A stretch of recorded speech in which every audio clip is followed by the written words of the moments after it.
올해 우리 블랙 프라이데이에도 사건 사고가 있었죠. 그 알라바마의 쇼핑몰에서 총기 사건이 나서 사람이 죽고 또 부상당하는 안타까운 사건이 있었습니다.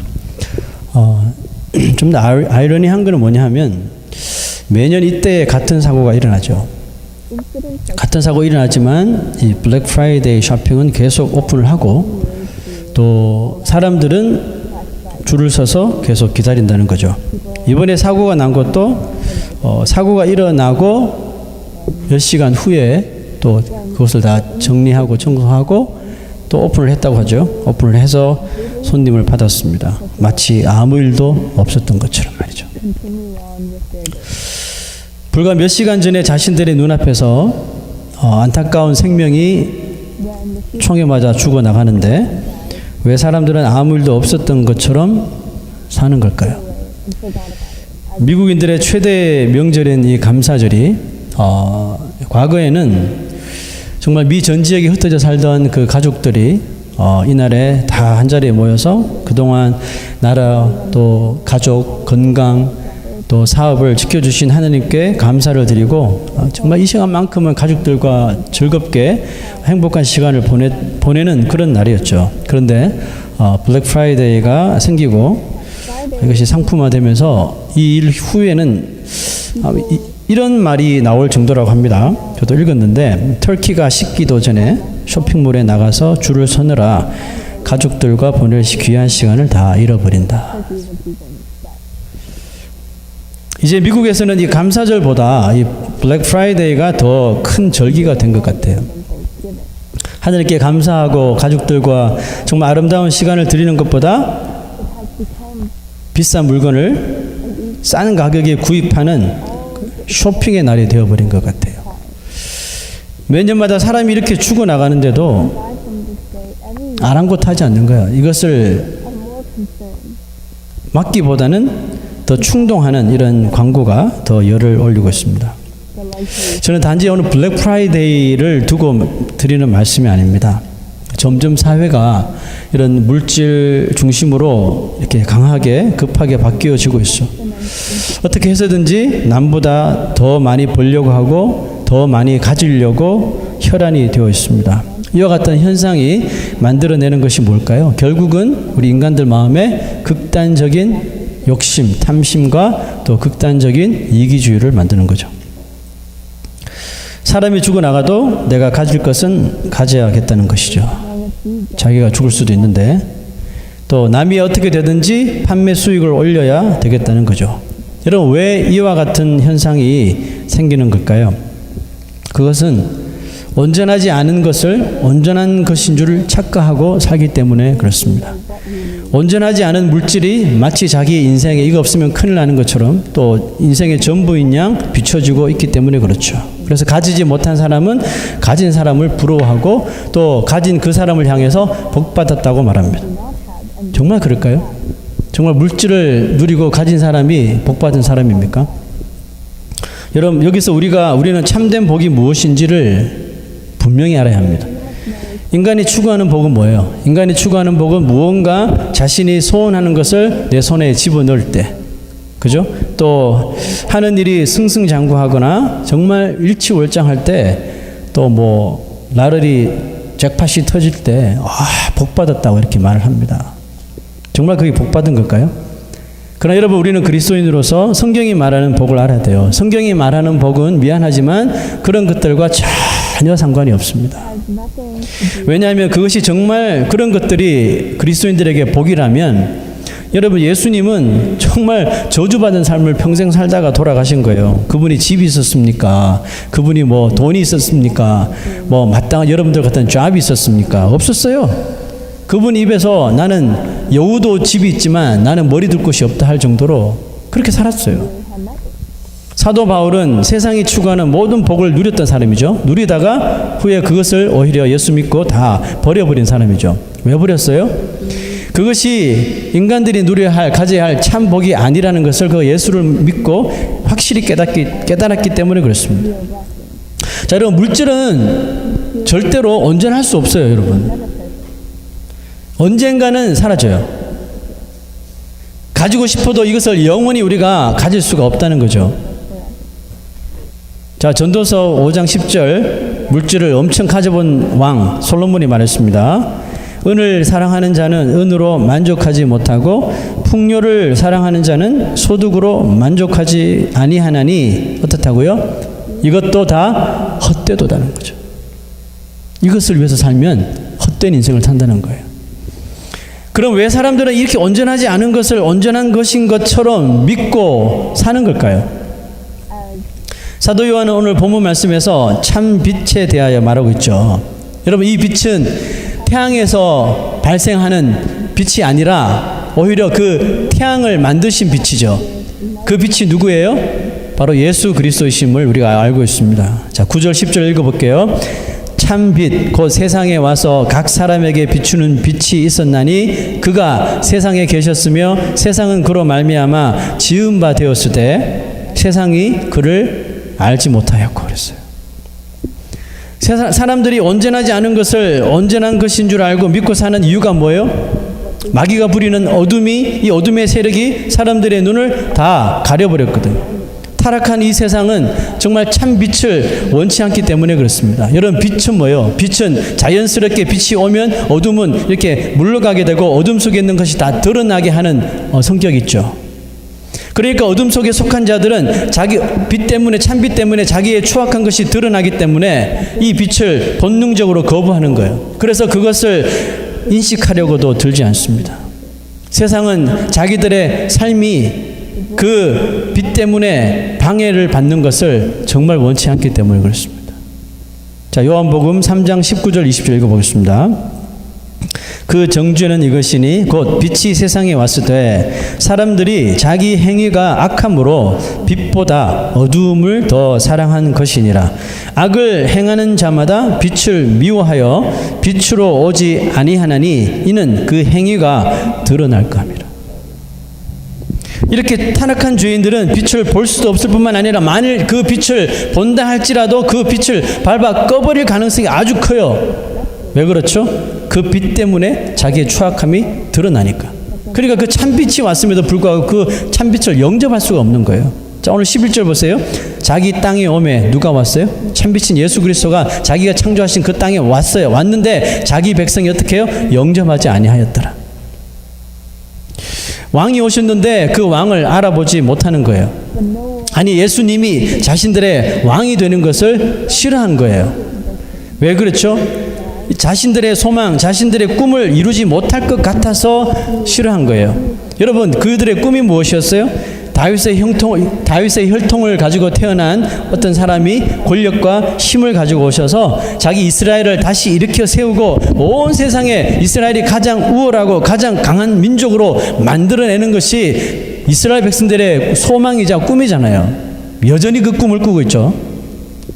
그런데 나사렛에서 온 어떤 젊은 청년이 자기가 인자라고 말하고 메시아라고 하니 그 말을 들을 리가 없겠죠.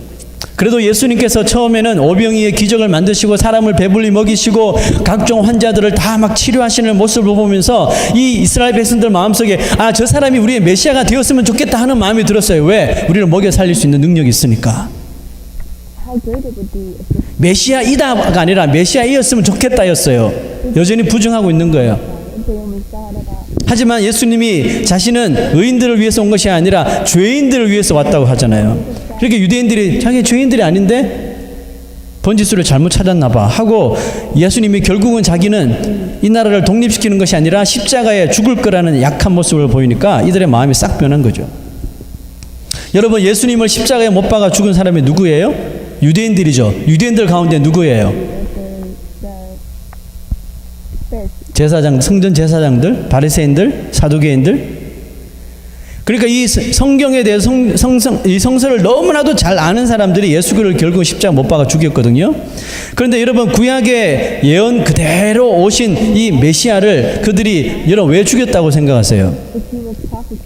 여러분, 그들의 시나리오는 이거예요. 그들의 시나리오는 강력한 메시아가 오셔서 자기의 나라를 로마에서부터 회복시키고 특히 구약 시대에 그 솔로몬의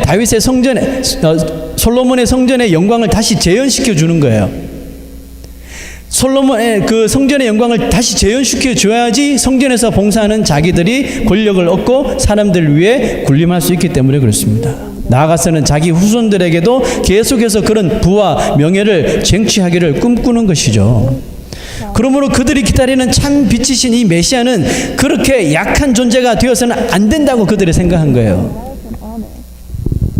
그런데 실제로 예수님이 십자가에서 정말 힘없이 재물처럼 죽게 되자 그들은 하나같이 혀를 차면서 그럼 그렇지 하면서 십자가에 다 침뱉고 떠나버렸어요. 자, 여러분 이 시대에도 여전히 메시아를 기다립니다. 여러분 유대인들만 메시아를 기다리는 게 아니에요. 예수 믿는 그리스도인들도 메시아를 기다려요. 근데 그 메시아가 어떤 메시아인지 아세요? 물질을 주는 메시아, 잭팟을 터뜨리는 메시아, 나를 똑똑하게 만드는 메시아, 나를 부유하게 만드는 메시아, 그 메시아를 지금도 기다린다고요.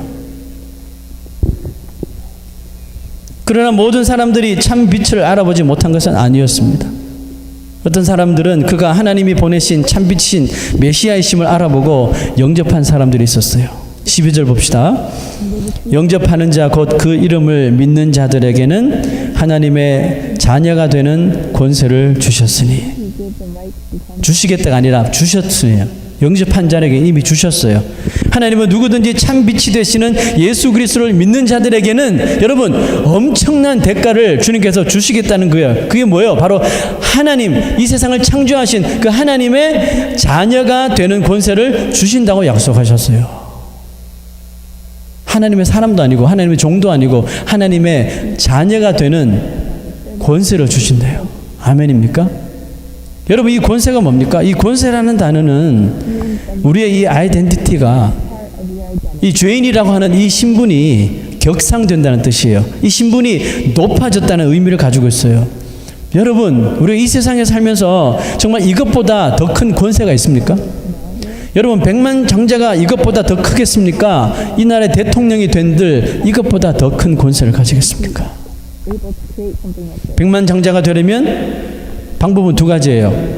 100만 장자 집안에 태어나든지 아니면 죽을 때까지 일해서 100만 장자가 되든지 전자가 빠르겠죠. 대통령이 되기 위해서는요. 수없이 많은 역경을 지나고 또 지혜를 얻어야 되고 또 많은 국민들의 서포트를 받아야지 됩니다.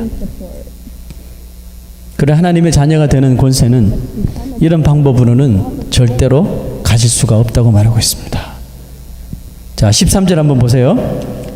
이는 혈통으로나 육정으로나 사람의 뜻으로 나지 아니하고 오직 어떻다고요? 하나님께로부터 난 자들이니라. 이런 사람들에게만 하나님의 자녀가 되는 권세, 그 라이트를 주신대요. 우리는 혈통을 통해서 100만 장자가 될 수 있고 육정으로나 사람의 뜻으로 대통령이 될 수는 있을지 모르지만 이와 같은 것으로는 절대로 하나님의 자녀가 될 수 없고 하나님의 자녀가 되는 권세를 누릴 수가 없어요. 자, 그렇다면 하나님의 자녀가 되기 위해서는 오직 한 가지 길밖에 없는데 그것이 뭐라고요? 그것은 바로 하나님께로부터 난 자들, 누구예요? 즉 하나님이 택하신 사람만이 하나님의 자녀가 되고 하나님의 자녀가 되는 권세를 가질 수가 있대요. 그런데 우리가 하나님의 자녀가 되었다는 것을 어떻게 알 수 있다고 했지요? 영접하는 자, 그 사람이 가질 수 있다고 그랬죠. 예수 그리스도를 믿음으로 영접하는 자에게 하나님의 영광스러운 그 참빛을 발견할 수 있는 은혜가 우리에게 임하는 거예요. 내가 믿을게라고 믿어지는 게 아니라 예수 그리스도를 믿어서 예수 그리스도의 그 은혜로 말미암아 하나님의 영광의 빛이 믿어지는 거예요. 그 은혜를 주시기 위해서 말씀이시고 참빛인 예수 그리스도가 인간의 몸을 입고 이 땅에 오셔야만 했던 거예요. 14절 보세요. 말씀이 육신이 되어 우리 가운데 거하심에 우리가 그의 영광을 보니, 그렇죠? 예수 그리스도가 육신으로 이 땅에 오셔서 예수 그리스도를 통해서 우리가 그 영광을 볼 수 있다는 거예요. 그 영광을 보니 뭐예요? 아버지의 독생자의 영광이요, 은혜와 진리가 그 안에 충만하더라. 세상의 지혜로는 대통령이 될 수 있지만 세상의 지혜로는 하나님의 자녀가 될 수 없어요. 예수 그리스도의 은혜와 충만한 진리로만 볼 수 있는 거예요. 이제 예수 그리스도를 영접함으로 자신이 하나님의 자녀의 권세를 얻었다는 것을 알게 된 사람, 소위 그리스도인들, 자신의 신분이 죄인의 신분에서 하나님의 자녀라는 신분으로 격상되었다는 것을 알게 된 사람들은 과연 이 세상에서 어떤 삶을 살아야 할까요? 저와 여러분 어떤 삶을 살아야지 정말 그 신분에 맞는 삶을 사는 건가요? 첫째, 교만하게 살아서는 안 돼요. 둘째, 하나님의 자녀라는 책임이 있어요. 하나님의 자녀라는 의무가 있어요.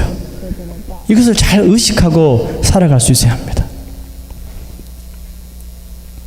어떤 학생이 정말 자기가 들어가고 싶은 대학교가 있었대요. 그런데 자기의 공부하는 수준으로는, 자기의 이런 능력으로는 절대로 들어갈 수 없는 정말 지상 최고 수준의 대학교라고 합니다. 그래서 자포자기하고 있는데 어느 날 학교에서 연락이 왔어요. 당신을 우리 학교 학생으로 억셉합니다. 입학을 허락합니다. 왜냐하면 당신이 우리에게 꼭 필요한 사람이기 때문에 그렇습니다. 하고 레럭을 받은 거예요. 여러분, 이 학생은 정말 꿈에도 그리던 그 대학교에 입학을 하게 되고 정말 이 세상 최고 대학의 학생이라고 하는 그 아이디를 탁 손에 넣은 거예요. 그 대학교의 학생이라고 하는 right, 권위, 권세를 얻은 거예요. 그런데 그 학교의 그 총장은 그 학교 학생들에게 꼭 시험을 치게 합니다. 자신의 노력이 아닌 그냥 학교의 선택으로 학생이 되기는 했지만 정말 수준 높은 그 대학교의 시험을 보기에는 자신이 얼마나 부족한 사람인지 시험을 치고 난 다음에 금방 깨달았어요. 몇 점이나 맞았을까요? 빵점. 네, F를 받습니다. 그런데 총장이 와서 당신이 시험에 fail해도 절대로 우리 학교는 당신을 킥아웃 하지 않습니다. 절대로 탈락시키지 않습니다. 그래 마음 편하게 시험을 계속 보라는 거죠. 그리고 두 번째 시험을 또 봤어요. 몇 점 맞았을까요? fail. 또 빵점 맞았어요. 그런데 총장이 또 와서 걱정하지 마세요. 당신의 실패도 절대로 당신을 쫓아내지 않습니다. 마음 편하게 시험을 치세요. 자, 부담이 점점 생기죠. 자, 여러분들이 만약 그 학생 입장이라면 어떻게 할까요? 어차피 총장이 안 쫓아낸다니까 난 그냥 빵짝 맞으면서 F 학생으로 이렇게 살다가 끝내지 이렇게 살 거예요? 아니잖아요. 적어도 나는 한 게 하나도 없는데 그 학교에서 나를 억셉해줘서 나의 이 아이덴티티를 이렇게 높여주셨다면 이제는 내가 정말 이 돌머리지만 정말 조금이라도 공부해서 F는 면해보자. 노력하겠죠. 그 시험을 칠 거예요. 그래서 F를 면하고 D를 받고 C를 받고 그 다음 뭐죠? B를 받고 여러분 A까지 오른다면 그때는 정말 당당하게 자기의 신분을 자랑하면서 그 권위를 누리겠죠. 아마 그렇게 그 시험을 치려고 애를 쓰고 노력을 할 것입니다. 여러분, 왜 그리스도인들이 정말 참 그리스도인이 되면 인생이 변하는지 아세요? 왜 그리스도인들이 되면 인생이 변하게 되고 내 삶의 목적이 달라지게 되고 나의 비전이 천지되는지 아세요? 또 왜 겸손하게 살게 되는지 아세요? 이유는 딱 한 가지예요. 하나님께 받은 그 은혜와 그 사랑 때문에 그래요. 그 은혜와 사랑이 도대체 뭔가요? 하나님의 자녀가 될 수 있는 아무런 자격이 없는 죄인을 위해 하나님이셨던 그분이 하신 행동입니다. 죄인된 인간 스스로는 도저히 인간의 신분을, 죄인이라는 신분을 바꿀 수가 없잖아요. 바꿀 수가 없기 때문에 누군가 죄 없는 인간이 모든 죄인들을 대신해서 죽어야 하는데, 그 저주를 받고 죽어야 하는데, 인간들 중에는 죄가 없는 사람이 아무리 찾아봐도 없어요. 없기 때문에 죄 없으신 하나님이 오셔야만 했던 거예요. 어떻게 해요? 마치 죄인처럼 인간의 육신을 입고 인간의 몸에 잉태하여서 우리 인간들처럼 이 땅에 오신 거예요. 왜냐하면 하나님이라는 그 신분, 여러분, 신이 죽을 수 있어요? 하나님의 신분으로는 죽을 수가 없어요. 하나님의 신분으로는 고난을 받을 수도 없어요. 만약에 하나님의 신분 그대로를 가지고 이 땅에 딱 오셨다면 이 세상의 죄인들은 그 하나님을 보자마자 다 죽었을 거예요. 죄 때문에. 하나님의 그 거룩한 영광의 빛 때문에 죄인들은 보자마자 다 죽었을 거예요. 그래서 하나님의 신분으로서는 이 세상에 올 수가 없었던 거예요. 아무리 인간을 구원해 주고 싶어도.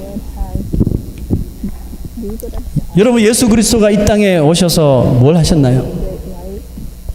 첫사람 아담이 실패했던 모든 것들을 회복시켜 주셨잖아요.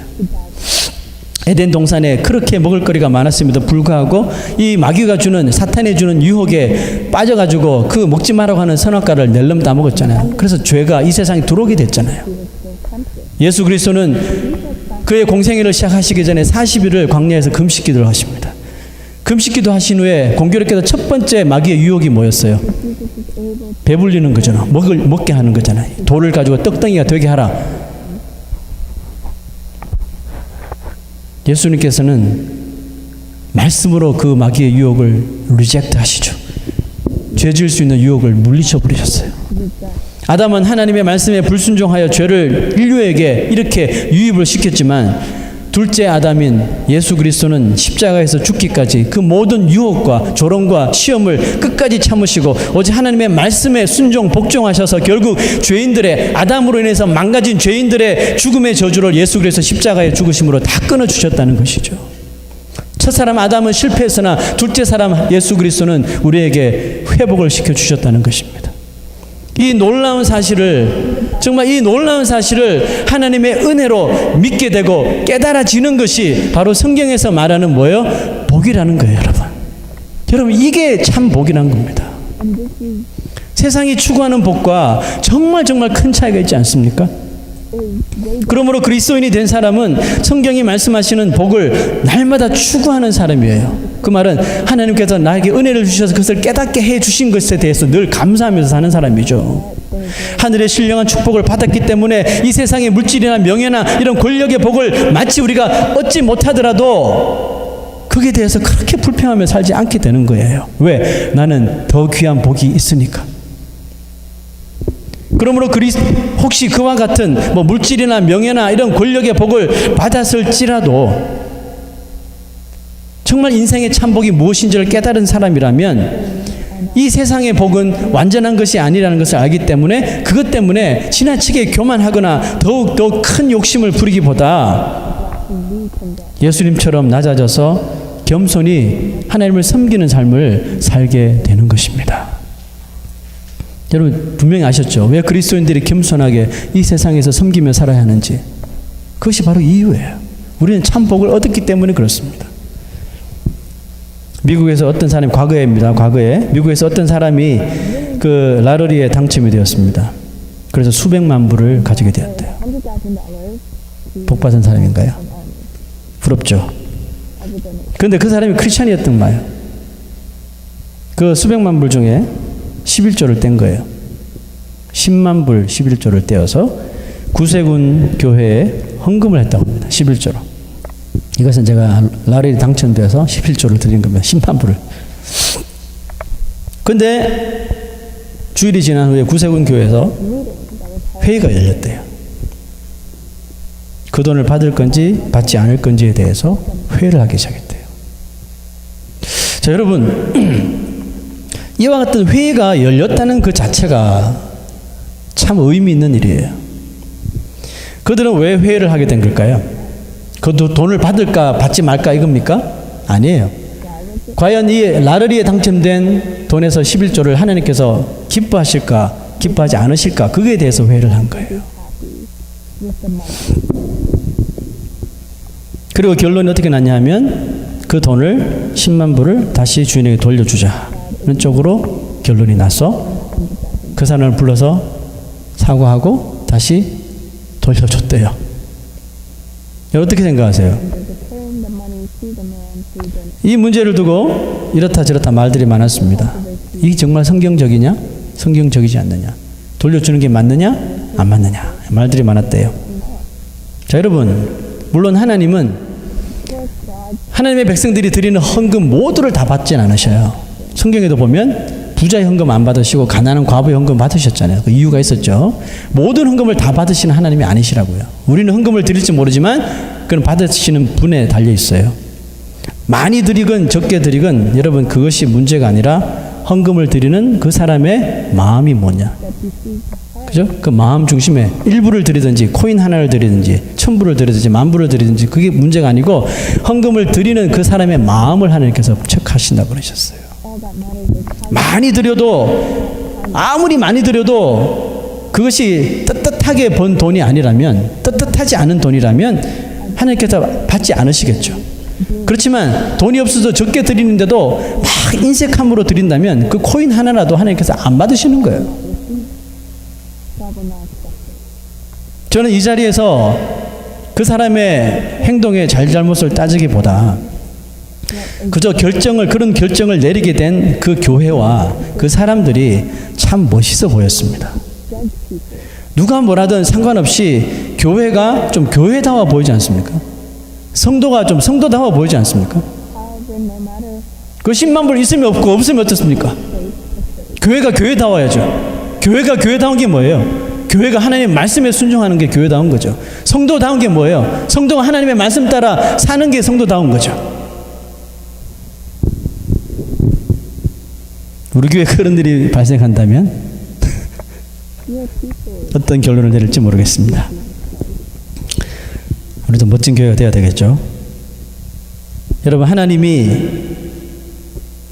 그리스도인들에게 주신 이 참 복을 받은 그리스도인들은 예수 그리스도로 인하여 우리 인생 자체가 바뀐 사람들이에요. 그렇죠? 죄인으로 죽을 수밖에 없는 지옥에 갈 수밖에 없는 인생들인데 예수님이 오셔서 우리에게 구원하셔서 우리의 이 죄인이라는 이 아이덴티티, 신분이 바뀌어진 사람들이잖아요, 여러분. 그죠? 예수님 때문에 정말 잭팟 터뜨린 게 돈이 아니라 그 은혜잖아요. 그 은혜로 우리가 인생의 잭팟을 터뜨린 거잖아요. 우리 인생이 바뀐 사람이에요. 하나님이 우리의 삶의 직위를 높여주셨는데도 불구하고 그것에 그 참복에 기뻐하지 않고 만족하지 못한다면 우리는 문제 있는 그리스도인들이에요. 온전하지 않은 것을 온전한 것인 것처럼 쫓고 그것이 마치 전부인 양 자신의 인생의 주인으로 삼아서는 안 된다는 말씀입니다. 우리의 삶의 주인은 누굽니까? 우리의 삶의 주인은 오직 하나님 한 분밖에 없어요. 우리의 생명의 주인도 하나님밖에 없습니다. 성도 여러분, 완전한 빛이 되시는, 완전한 참 복이 되어 주시는 예수 그리스도가 우리 인생의 가장 큰 축복임을 믿으시고 감사하면서 기뻐하면서 겸손하게 살아갈 수 있는 저와 여러분 되시기를 축원합니다. 기도하겠습니다. 하나님 아버지,